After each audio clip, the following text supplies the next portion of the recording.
బాపట్లు పెడతారు వీళ్ళ ఊరెక్కడ పళ్ళు ఎక్కడ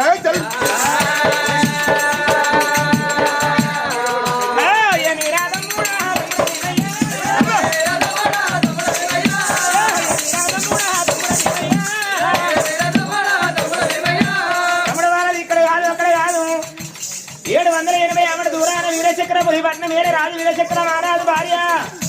కమలాక్షి దేవి గర్భాన రూపం చక్ర రూపమని దేవికి